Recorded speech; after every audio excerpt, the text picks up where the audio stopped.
తీసుకుని మళ్ళీ ఎక్కుతాయి, ఇంకొక పైకి ఎక్కుతాయి.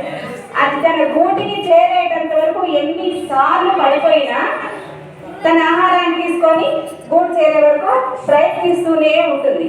సో చీమలు మనకు ప్రయత్నానికి చాలా ఆదర్శవంతమైనవి, ఒక క్రమశిక్షణకు ఆదర్శమైనటువంటి.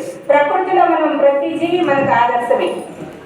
అన్నిటినీ చూసి నన్ను చూసి ఈ పలానా విషయం నేర్చుకో, పలానా విషయం నేర్చుకో అని చెప్పి చెప్తూ ఉంటాయన్నమాట. కాబట్టి ఈరోజు అయ్యో ఇంత దూరం నేను బెంగళూరు నుంచి వచ్చాను నాకేం రాలేదు, బీ కొట్టుకోట నుంచి వచ్చాను ఏం రాలేదు, ఇంకో ఊరు నుంచి వచ్చాను, అదంతా కాదు. మీరు అసలు ఇక్కడ వచ్చి పార్టిసిపేట్ చేయడమే చాలా చాలా గొప్ప విషయం. దీన్ని స్ఫూర్తిగా తీసుకొని నెక్స్ట్ ఇయర్ స్వామి అనౌన్స్ చేసేసారు 15వ అధ్యాయం అని చెప్పేసి కదా.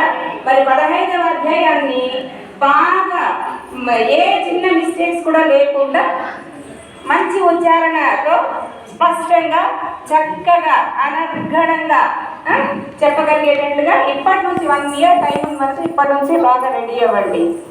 పేరెంట్స్ అందరూ కూడా పిల్లల్ని ఇంకా బాగా ఎంకరేజ్ చేయండి.